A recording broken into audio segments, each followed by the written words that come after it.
Aloha, everybody. Have you hit that midlife meh? Today's guest, Claire Davis, is the Midlife Mentor. She helps women stop making choices that steal their time, energy, health, and happiness. Are you ready to get re-energized to do incredible things in business and life? Welcome to the 15-ish minute coffee chat and podcast with Anna and Selena. 11 seasons. Oh, Anna, can you believe it? 11 seasons. 11 seasons. You guys, me, Anna, and Claire have literally just had a whole episode before this episode.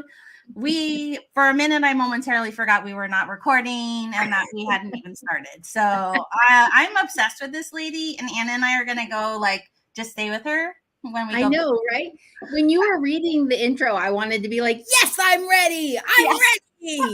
Right? Yes, totally. Yes. I'm totally ready to go. Because I'm just going to tell everybody a secret. I know I look 22, but I am midlife. Yeah, we're going to talk about that with Claire. She's going to discuss why your outfit looks the way it does in this midlife moment. She's like, no, that's not on our list, ladies. It's hysterical. So she, partners obviously with her husband. His name is James. And at some point during our talk, we thought James would be bringing cocktails and James, that seems like the perfect name. He's so much more than that. We know. And so James, thanks for giving us Claire today if you're watching this later. Yeah. Okay, Anna, what's that call to action question we always like? Yeah, so we always love to start it off with just let's get into the topic, right? Yeah. So here's what I want you to drop into the chat. Have you hit midlife meh? All right, now listen, Claire focuses on kind of that 40 and up kind of age group a little bit. But I remember distinctly being in my 30s, which wasn't that long ago, and saying to myself, I'm stuck, right? What am I doing with myself? Where is my life going, right? I don't think age is the answer here. It's not about what age you're at, what number your age says. It really is about that meh part of it, where you've gotten to a point where maybe you just don't know what's next for you. And that's what Claire is here to do, is to kind of help you say, throw out the trash. Let's bring in some fresh ideas, right? Yes. Okay. Without further ado, I'm going to bring up Claire's bio, and Anna is going to. I'm all excited to bring her up that I don't know what I'm doing anymore. I'm sorry. You'll bring it up. You're going to drop something in the chat. All right. So let me tell you a little bit about Claire Davis. Claire Davis is one half of the husband and wife team. We already mentioned James, we know that he's around, right? Behind the multi-award winning wellness brand 38 Degrees North. That's 38degreesnorth.com, which was founded 11 years ago in Ibiza, Spain. Claire is also the founder of the Midlife Mentors, whose mission is to promote a no-nonsense, anti-fat approach to health and happiness over 40. She cuts through the noise, no fake promises, and she provides balanced, evidence-based strategies that empower people to live extraordinary lives. I love that so much. Alongside her podcast called The Midlife Mentors, which is now in the top 15% of global charts. No, that is 1.5. Oh, I'm sorry. 1.5. I thought that said 15. No. 1.5 people. This is amazing. Yeah. This is part of the midlife problem, guys. Our eyesight also gets affected. Speak for yourself. Claire is also the co-author of a best-selling book, a public speaker, and regularly features in national press such as the Daily Telegraph, the Sunday Times, Stylist, and the New York Times. Midlife Mentor programs, workshops, and retreats leverage Claire's experience in NLP, hypnotherapy, stress management, personal training, nutrition, gut health, and life business coaching. Claire is also a hormone specialist and a certified menopause practitioner. So seriously, if there was not a better show for Midlife Meh, and yes. I want to say, Anna, your excitement of reading just literally, I was going with you. We were going up this excitement ladder. Let's just bring her on. I am Claire's ideal client. I'm just going to throw this out there. Same. So I'm so excited to talk to her. Yes. Let's bring her in. Yes. All right, Claire, we're bringing you up. I've been sitting here just absolutely cracking up at I thought, am I supposed to be silent in the background? Because I'm trying to stifle my absolute like snorting laughter. You two are actually the best. I feel like I just want to come over and have like wine and tea with you. Let's just do it. Let's do it. I'm not even kidding. I love you ladies already. Give a picture to James of us when we do show up at your front door and you're not prepared yet. And he's like, these American ladies. Okay. I ain't heard about you two. They're my ladies. I love them already. Exactly. Well, welcome to the show. We are so pumped. And like, yes. I just can't, I said this here earlier, Claire, I can't believe you said yes. And that just makes me love you even more. Like to coming onto our little show here. I know. Little space. Like, I mean, seriously, the 1.5% podcast, I mean, that's really impressive. Like you have made, I mean, you have done amazing things, and we cannot wait for you to share just some of your best practices. I don't know. What are we calling them? Tips, tricks, your secrets? I don't know. This to being amazing. We had a structure for this show, but I just feel like the energy today might be all over the place, and who knows what we're going to talk about. And who cares? It'll roll as it's supposed to roll. Exactly. Yes. See, you heard it here, guys. Claire said, who cares? Yes. Okay, before we go too far, though, we do have to start with our coffee cup selfie because we need to, let's make sure that we have this momentous occasion. 1, 2, 3. Okay. Awesome. Perfect. I don't feel as bad, Claire. I really did think it was 2 a.m. for some reason. I did the math wrong. Oh no, I love you ladies already, but I definitely wouldn't be doing that for you. It is, however, near to my bedtime night. So I definitely I get up at 5. I get up at 5 in the morning normally. Although now I'm so excited to be on here, I'm not going to be able to get to sleep for hours now. You just look. Let's get in a group text after this, Claire, and let's just talk through the night until you fall asleep, like old girlfriends do. I can bore you with some more London history. My husband would be like, "How do you know more people in London now than I do?" And I'm like, You're not cool like me. I just get to meet cool people, He's English, by the way, for anyone listening and didn't know that. Selena's husband is from England. Yeah. So that's why that would be kind of a weird thing. Yeah, right. Just in case I'm thinking you were privy to my earlier conversation with Claire and Anna backstage. My husband is born in England and came over to America when he was 10. And my in-laws still have their accent. And my father-in-law, his Bristol accent is very, very Bristol. Yeah, I've got a very London accent. I have as I'm told, a lot. My very London accent, and not a posh one either. James has a very posh. James is posh. Oh my god! So he has a lovely posh accent, which apparently you American women would probably quite like. Very James Bond, all the things, right? I'll call him in now, actually. James! Bring a cocktail! We'll add that in as like an afterword, right? Yeah, we'll just send us a video recording of him saying, "Oh, you lovely American women will love my coffee." Oh my gosh. Okay, we're going to get Claire into the interview spot, and we're going to start the questions. Because again, we just said, I think we spent, 5 minutes just chatting about our visit to London. That's what we do though. All right. So we're talking about midlife meh, right? And that's kind of your specialty, Claire. So I think our very first question that we have, is totally going off script, because I want you to just tell everybody, what is midlife meh? What does that look like? Such a good question. I think it looks different for everyone. Yeah. However, there are some real similarities in what I see with not just midlife women, but midlife men, actually. And I think what you were saying earlier about being in your 30s and having that meh, I also had that actually in my 20s and my 30s. And I'm fingers crossed now that the meh of the 40s isn't going to hit me. But I do believe that what happens is when we reach midlife, I think it becomes a very sobering reality that actually we're nearly, God willing, nearly halfway through our life. Or, we might have aging parents. We will, have aging parents. Even our friends might be getting, it's a bit depressing, but our friends might be getting sick. We might be getting certain illnesses, aches and pains and things like that.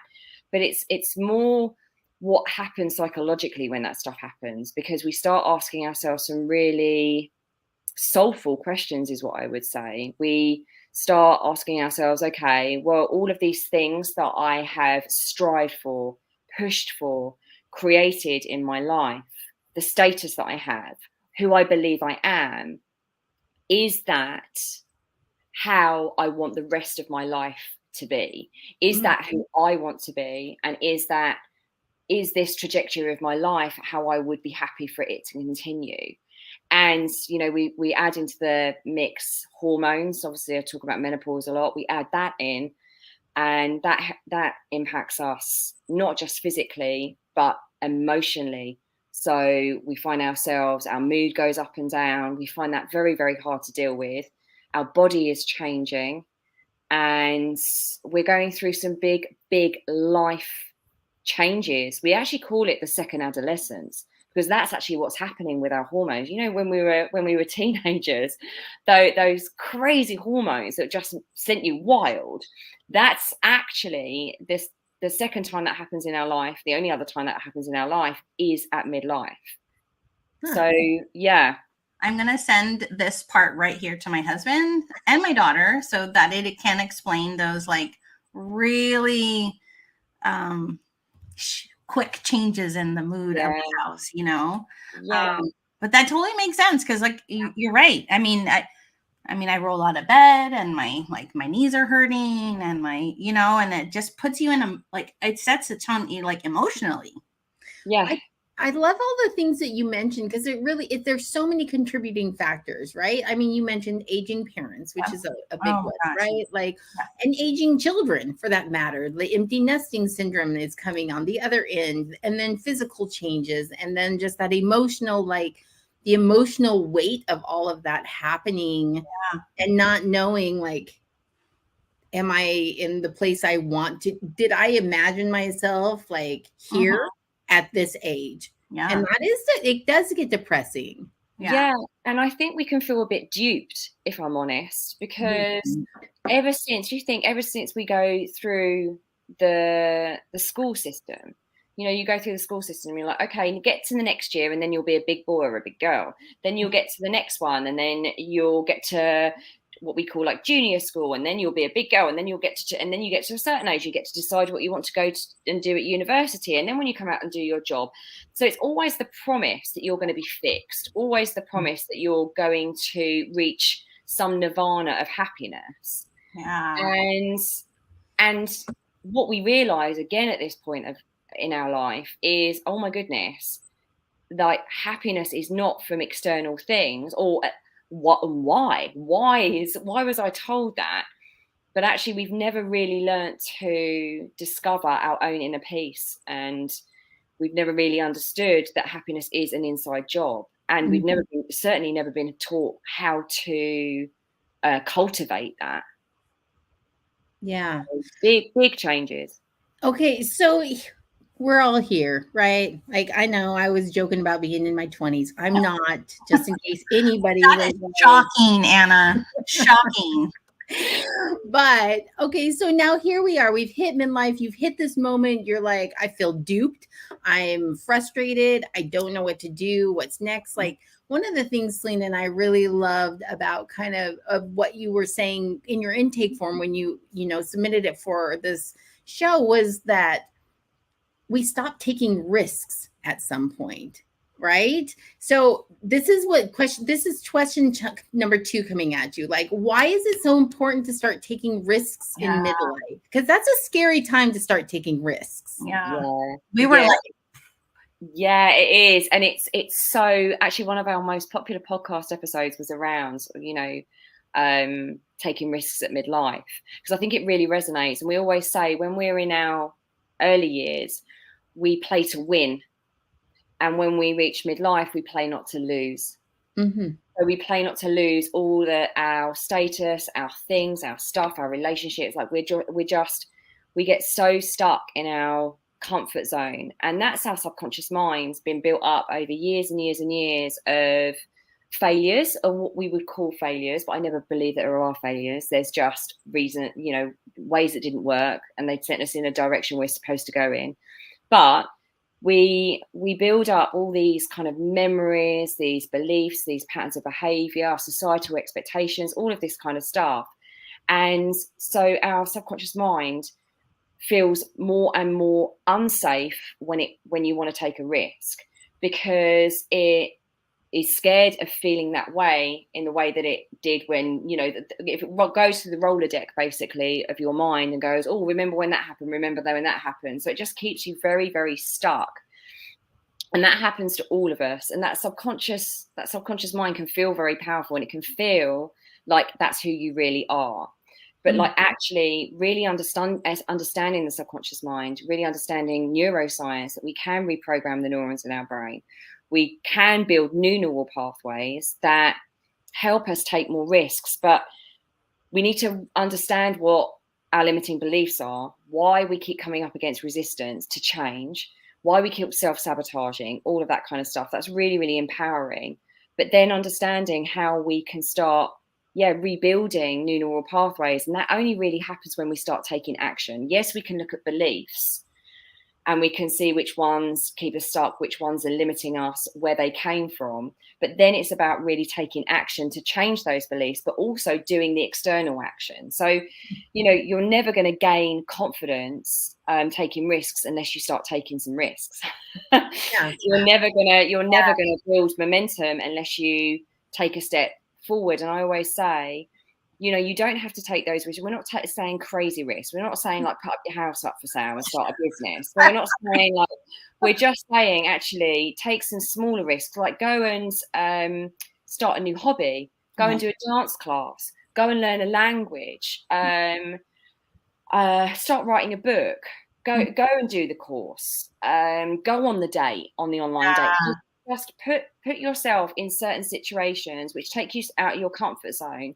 That's that is coming kind of from the higher self place. I kind of call it that higher self, rather than this monkey mind that says, oh no, don't do that, that's embarrassing, if you fail you'll be humiliated, all that kind of stuff. It's really understanding those two parts of your brain and what that's saying, but actually realizing you have a higher part of yourself that is pulling you constantly to evolve. And that's the rub that we feel. That's what we feel. Claire, you just remind me, like my grandmother is 94 and she still, right? She loves to go to do her thing at the YMCA where she's doing her exercise. She's the oldest one in the class. And, my favorite thing was when I went to go pick her up, right? It was like picking up your kid from school, but just to walk in, I'm like, just here for my grandma. And, and she's excited. And I like what you say though, right? That makes sense. Like just taking the little risks can just kind of give you this kind of joy, like looking at the joy on my grandmother's face at 94. Yeah. Like that's the return on, energy, right? By taking that little risk. Because I'll tell you what, her daughters are like, don't do it. You're too old. You might fall and break a bone and all the things. And she's like, it makes me happy. And I also think, when we've got to this stage of our life, and also this is societal as well, there is so much fear in the world.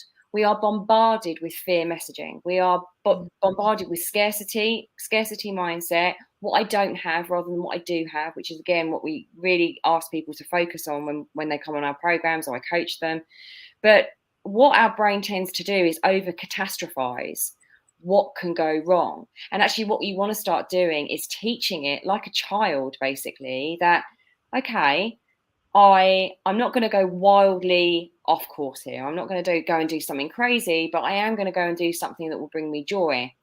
And that builds confidence and self-belief. And from that point, I would say, I used to be really risk averse.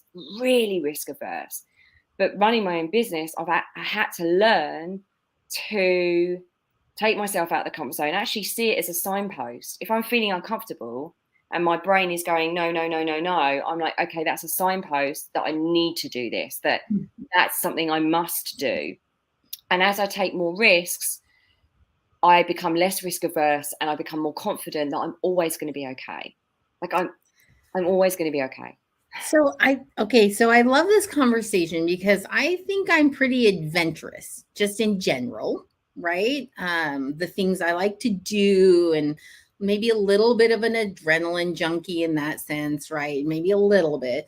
But I also, it takes me a long time to make a decision because I do go through that risk, weighing out the risk process.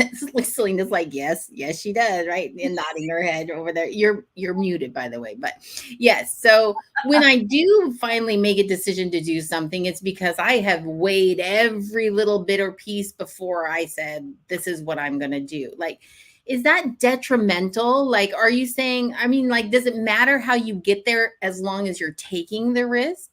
Does it matter if you just jump in feet first or if you spend 6 months debating the pros and cons before you decide to do it? Yeah, I mean, here's the thing. I think as soon as it starts to feel frustrating to you, if it starts to feel frustrating to you, then you're like, okay, I'm not going to figure out any more information here. That's the thing. It's kind of like, am I going to figure out any more information? What am I waiting for? Am I waiting for someone else to validate this for me? Am I waiting for some sign outside of myself to say that this is okay? Yeah. And I think as soon as it starts to feel frustrating, you're like, why aren't I making a decision? That's the point at which you know your higher self like is asking you to kind of like expand. And that's where actually starting to become very aware of your intuition and your own instinct. And that comes with practice and a process as well. It's not something that I'm genius at, not at all. But I think the more I ask for guidance, the more I'm like, okay, what should I do here? Then I'm tapping into a feeling. Once I've got all the stuff out, the to-do list, the pros and cons. Once I've got it all out and I've discussed it with everyone, because I'm like that. And they're like, Claire, enough already. Geez, just make it, just go. Once I've done that, I'm like, okay, I need guidance on this. And that's, through meditation or journaling or something like that. Then it will just be, or even a dream. Then I'm like, okay, that was a signpost that I just need to stop faffing now. I love that word. You're Anna. We need to use that. Well, actually, okay, Claire, Anna, and I always do this every show. A guest says something that we think needs to be on a T-shirt in a shop we will sell, and that's yours. Faffing, and I'm like, stop faffing. I'm gonna see how many times I can say it this week. Stop faffing. Yeah. I mean, I was a chronic faffer for years, and I still am to a degree, and that's why I've had to kind of learn that we can't always outthink. We're learned to be, we're very, very brain focused. And actually our ancestors were very heart focused, very feeling focused. Yeah. And we've learned to just be constantly thinking rather than feeling. And that's the disconnection that sadly happens in the modern day world, is we have lost our connection to our own instincts and our own guiding light within us. I loved that you just said, like, we're trying to outthink our own selves, which keeps us in this like hamster wheel, right, of thinking. But it's interesting to me too, though. I mean, like, clearly I'm taking everything you're saying and I'm applying it to me personally, right? I mean, like that, because like I said, I'm your ideal client in this time frame of my life right now. And so just what you were saying, I was trying to evaluate, and in my head, I'm like, on the personal side, I have no problem taking risks. I am camping, I'm hiking, I'm driving high-speed race cars, I'm jumping out of airplanes. Whatever I want to do, I just do it, right? If it hits me and I'm like, that sounds fun, I'm going to go whitewater rafting and it's going to be awesome. I love it, right? But when you shift it and you look at the entrepreneurial or business side of me, I'm like, I'm going to make the wrong choice. And all of a sudden, all that confidence I have on the personal side seems to just disappear. Yeah. So I liked it that you mentioned like that you had on your entrepreneurial side of things, that it's like, you have to be able to make those same, like, well, stop faffing about. Right. And I put the description, not the what do you call it? That Definition. Yeah, That's the definition. word. Put it in here for anybody that doesn't know what a faffer is. Now you do, right? But I feel like on the business side of things, it causes me a lot more stress, right? Right. So do you see that when you're working with these all the time? midlife? Yeah. All the time. I see it in myself too. So I sit here, you know, of course, like I always say, we're all learning off each other. There's not, there's again, like there's not some nirvana that you get to and you're like, oh, I've got it all figured out. Not at all. And I think what I would ask the question I would ask with regards to that is, what are you most afraid of? So what's where's the faffing coming from? Like, what are you most afraid of? What's I feel like it would come back to like security, right? So, I mean, your business, your money, your stuff, all those things that you were talking about are kind of tied to having a solid job, making good decisions, being responsible, right? Because if you're not those things, they all go away. And then I can't go jump out of airplanes or go camping or, do you know what I mean by that? Like, yeah. And it's really interesting, isn't it? Because when it comes to business, like there's an either or. Like I always say this, like, where did we learn that we can't have it all? Like, where did we learn that we can't have it all? Like, where did we learn that actually, oh, if I give this up, where's that belief come from? And where did that originate in your past? Like, where did that originate from? Where did you see that showing itself in your past? Where have you seen that showing itself in society? But that doesn't necessarily mean it's true for you. It doesn't necessarily, it's just your perspective. It is just your response to those things that you've seen in your life or have happened to you in your life. That doesn't make them true. Yeah. So where did they come from? Oh my gosh. You made me think of, so I'm opposite of Anna. I take a lot of risk in my business. And I don't drive fast cars. I do not camping. I don't do all that stuff. But you know, my dad was like, you know, he ran resorts and I witnessed him, and Anna and I just had this conversation, but he was always like, the big risks were always there. He had to make the big decisions and whatever happened. So I think I've always been exposed to that. Yes. But on the home front, my mom ran it. My dad was like kind of there, but like, you know, she comes from a place of like, I don't want you to be hurt, so we're not going to do this. Versus like, don't do it because you can't do it, you know? And so, it's like, well, I'll give you an example of my own life. So I wonder if this will help, because I think sometimes as human beings, we learn by stories, right? That's how we pass information to each other, is through story. And so I wonder if this will be relatable. You know, I knew from the age of, I knew really early on that I wasn't supposed to work for someone else. But I tried for 14 years to do it, and either got fired a lot or just kept leaving and just going, oh, do something else. I'll do something else. And everyone was like, oh, she just looks like this looks like chaos. This is chaos. So in my 20s, you know, I qualified as a coach and I was doing all these different things. And I started all these different businesses and none of them worked. And I mean, it was so depressing and so soul destroying, because I was like, I know I'm meant to be here to serve, to help people realize their potential, but I can't get past this block. What is the block? And the block was, I don't believe I can make money doing what I love. So, and then I had to do a lot of work in digging where that came from. And that actually came from, bless my dad. We were fairly wealthy, and about the age of 11, he lost his job. And I saw what it did to the family. And then he had to do a job that he hated just to bring home the money. So in my, and this is only the way, my lens. Yeah. So my brother, so that's not actually true, because my brother didn't have that lens on. So he saw that. He's never been affected by that. I saw that as, dad has to do something he hates to get money. So actually the real belief was, I in order to have money, I've got to be miserable. I've got to do something that's hard graft. It can't be easy, and it can't be something I love.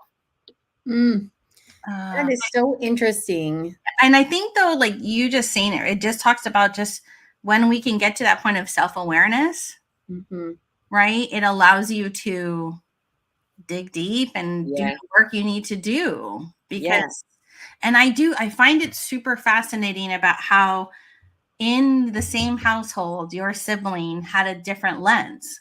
Yeah. Isn't it fascinating? Because it's a whole nature and nurture conversation, isn't it? Yeah. And that's, I always find like human behavior so fascinating. Like you can have people being brought up in exactly the same household. One goes off to be, and I know people like this, one goes off to be a multimillionaire, one ends up on drugs and nearly kills himself.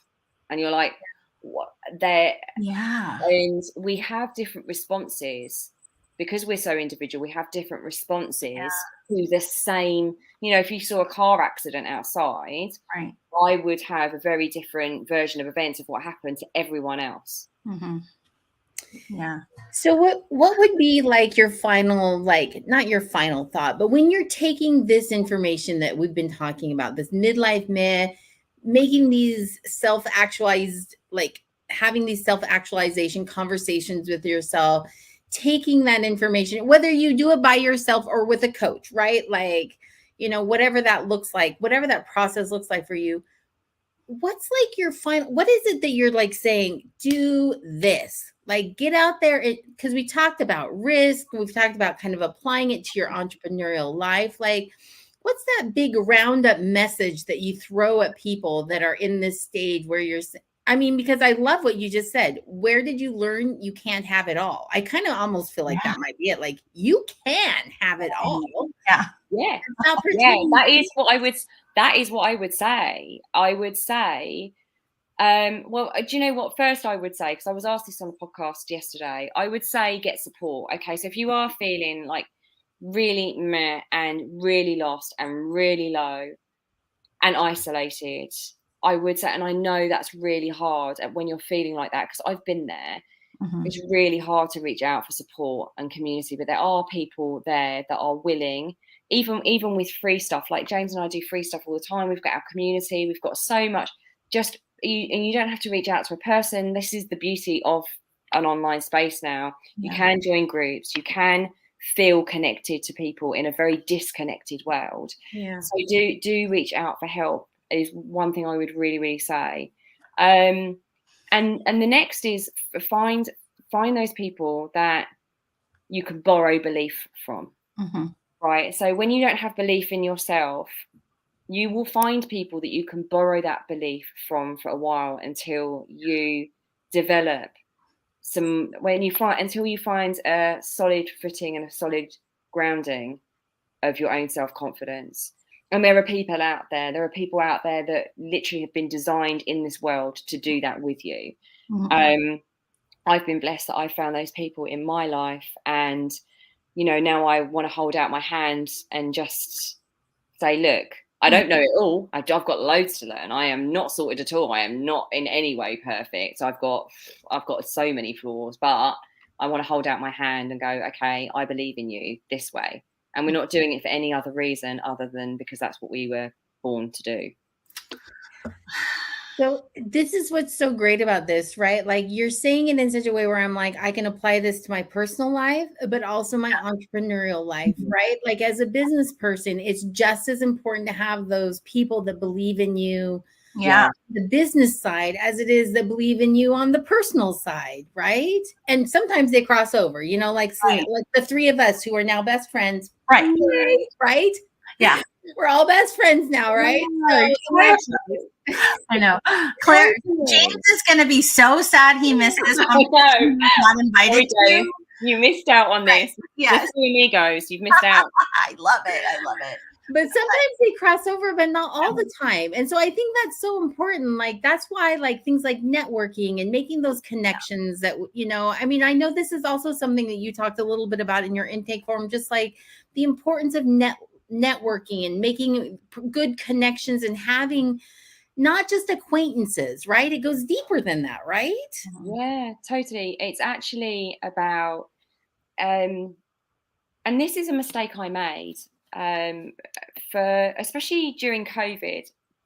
So I think we all became quite insular, like we had to button down our other business, 38 Degrees North, which is the retreats company. That was, our main source of income. And when no one could travel, we had no business. So we had to pivot very quickly, and it was heads down. It was striving. It was I would say, a very masculine energy. I can't really go into whole masculine, feminine energy right now, but the most important thing is that we balance those two within ourselves. But it was a very masculine energy. I was on high alert. I was in stress mode. I was like, we've got to knuckle down and get this sorted. And it's taken me until February, March this year to really understand that the body keeps score. And actually I had become quite insular, and just really focusing on my clients rather than how important connection was for me. And I did a piece on values. So I did a piece on values work with someone, and what came up top was connection. I was like, and they said, where are you finding connection in your life? And I was like, I'm not. This is why I feel so bereft actually inside. And the human condition is we need to have community, right? And that's why COVID was so awful for so many people. But it's so, so important. Connection is we did a podcast on this, and a lack of connection has been linked to ill health, the deterioration of the brain, the aging of the body just in general. So connection is absolutely key for life longevity and happiness and health. And in business, I am just at the moment just loving how many beautiful women I'm connecting with when you're vulnerable, when you open up your heart, when you're coming from a good space and you're coming from a collaboration space. There is just not an ounce of competitiveness there. It's like, just how can we help each other? And that is what the world needs, I think. And it can come from women. It's what we're designed to do. That really beautiful feminine energy of connecting with each other, loving each other, supporting each other. That is what us women need to do more of. Yes. Not bitch at each other, not fight. Like, come on, like, how do we raise each other up? Because you raise one up, the next one comes, and then all of a sudden we're changing communities, we're changing countries, we're changing as much as we possibly can. Yes. My gosh, I feel like we're ready to start a revolution. Yeah. Yes, ladies. Right. It's really amazing. Our shirt is going to say "not a faffer," so get out of here, right? Yeah. We are not faffing about. Yes, we are not. Please get t-shirts like that made and send me across. I'll be around the gym. Yeah.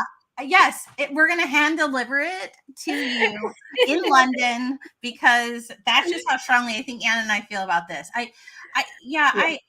Everything you're saying is just like, yes, that's what I want to be a part of. That's what I'm drawn to. Yeah, and that's what helps, I don't know, like you said, it just, the more we help each other up and lead each other up, it's just going to be a better place all around, Yeah. I would love for anyone that's listening right now or watching this show, either podcast or live stream or however it is that you're listening, like, what is your community? Like, drop it, right? Somebody is searching right now. I would love to hear where you've found that home or where you've found that community. And if you don't have one, let us know, right? Like, maybe we can connect you or find you or do something like to help you, because I do feel like, you're speaking my language, Claire. Like, that's my love language, right? Like, I would be so sad if I didn't have friends. No, right. So sad. You guys can't have Claire. She's ours, though, okay? Anybody else but Claire. I'm kidding. We'll share her. You can have her Mondays. That's it. I love that she says that like into her microphone, like, you can't have Claire. I love you both so much. You're just brilliant. You can't have Claire. I'm kind of sad because I feel like honestly, we're already over. Well, yes, our show is 15-ish, but we were like, we're going to give it a solid 30 this time. And we're like, I know Anna and I could talk to you all day long, Claire. We're rolling around the 40-minute mark, and I'm like, I got 400 more questions I can go. Well, I can come back on. We definitely. Oh my gosh. Yeah. We're going to find many different ways to have you in our circle. And whether that means we do a live podcast. This is me getting us to London again, like a live podcast in London with Claire, wherever that is. I would love that. Listen, I would, because of the energy, the collaboration, it is so important that when you find women, like we're finding each other now, it's so important that we make the effort to keep that alive. So I'd love to be involved in anything you ladies do, because I think you are absolutely friggin' fabulous. I really do. No, you're friggin' fabulous. Like, you know? No, you are. No. I can do this all day, Claire. James is going to be like, I don't know what kind of interview you were doing. He's probably like, I'm in bed, Claire. Can you stop cackling? This is for midlifers. Get to bed. You're up at 5. What are you doing? Do not bring this energy into the bedroom, please. Oh my gosh. Okay, wait. So here's what we always offer a toolkit. We always do. Our listeners and all the things. And so we want Claire to share why everybody needs to go over. Oh, no. Over yeah. Yeah. What is this? Yeah. So this is just basically to see where you are. This is a little quiz that we have on our site. You can find this on our website, themidlifementors.com. But this is just a quiz to work out your midlife health and happiness score, because we want you to be like an integrated approach. It's not just about health, it's about happiness as well. So if you take the quiz, you end up with whatever outcome you have. You'll get a kind of personalized video and then a report as well, to give you some really actionable tips to start shifting the needle on some of the areas that you might need to work on. Yeah, because there's a little thing in her line here that says, are you surviving rather than thriving at midlife? Right. Yeah. And I know I want to be thriving. And so I want everybody to be thriving. And I feel like Claire wants that too. And James, they want that, right? Yeah. Yes. Yeah. And James. Yeah. There he is. Oh, look, he's made an appearance in that top photo there. He's there. That's James, everybody. He is real. He is real. Right. We did not make him up because that is like the best like butler name and a drink fetcher and a mail carrier and a door opener when you arrive home. Yeah, basically my skivvy. Yeah. Okay, no, yes, so go take this. You can go find it directly on Claire's website, which she gave to you earlier, or we collect all the things from every episode we do, and we always put it in a blog. So all the places you can find everything we've talked about at annaandselena.com/blog, and there will be one specifically for Claire and the Midlife Meh conversation. I think Claire's going to have just her own special place on the website. So their new bestie. It will say, we are going to change the thing. So it says, our bestie, Claire Davis, right? So and then in very small letters, and James. Like, you know what I mean? Just in case, because he must come with you, right? He does. We are a double act. Right. So, I'm the better one. Right. I mean, that's why you got the big, the big headline. He's like that, like, this is the next movie playing. Yeah, right.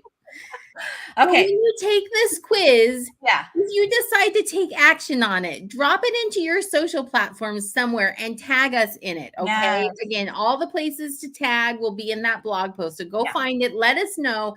Tag us. Let us know that you're doing something about the Midlife Meh, because I'm feeling really inspired right now. Like, I'm gonna go take a risk today. Yes. I don't know what it's gonna be, but let us know what it is, Anna. I know. I have $1 million for her. I can come to her office in 5 minutes, and I'm going to make her very anxiety ridden, but she can do the same to me on my personal. She'll be like, all right, let's go camp outside. Yeah. You should actually just do a risk swap. That's what you should do. A risk swap. And stay accountable to each other, and obviously to me. Claire, you're always a given now. Like, it's Anna, Selena, and Claire. I mean, if we go in order, it's Anna, Claire, and Selena. We'll go ACS. Like, and also maybe I'll get involved in the whole risk swap. Yeah. Starting to think what I could do. Oh my gosh. Okay. Yes. I'm getting all excited. I know. I feel like that's like a whole that's like a mini workshop we need to do or something like that. Do it. Let's think that out. Yeah. I think that could be amazing. Okay. So the last slide that we will share is because who doesn't want to connect with Claire, right? Oh, Claire, tell everyone where they can find you, the best places to go. Yeah. I think probably the best place is like the midlifementors.com, the website. We are on Instagram, we are on YouTube. Something weird and crazy happens on TikTok. I refused to go on it last year. My business coach told me that I must. But I said, there's no midlifers on there, don't be ridiculous. And I put one video up and I went to 90,000 followers. Oh my God. And now it's gone down a little bit because I can't be bothered to post all the time. No. So someone's like, oh, well, it's not really 90,000 followers. And I'm like, yeah, because I can't be bothered to constantly go on TikTok. So yeah, it did go up to 90,000. It's dropping away a bit now, but you know, I can't be everywhere. But yeah, so the Midlife Mentors website is probably the best place. Okay. Oh my gosh. Awesome. And remember, only on Mondays, because she's ours like the rest of the time. Yeah. I mean, you're busy for TikTok, so why not? We'll just give everybody Monday. Yeah. Right? Yeah, exactly. If you're not doing so much TikTok now, you can just spare some more time. Claire, okay, I'm just playing our little, not just that background music we talked about. Yes, it's gonna pop on, I think. I don't know, but Claire, thank you. Like, honestly, I know we're gonna talk to you backstage, so don't you go anywhere. I'll stay backstage. I'll stay on. Okay. Thank you so much, like, for coming on to the show. And I know that there's a lot of people in our audience that can relate to everything you have said today. Everything, yes. It's been an absolute pleasure. I've loved every minute of it. I think you two are absolutely awesome, and what you're doing is incredible. So thanks for having me on. Yeah. All right, guys, we will catch you on the next show. Yeah, thanks for tuning in.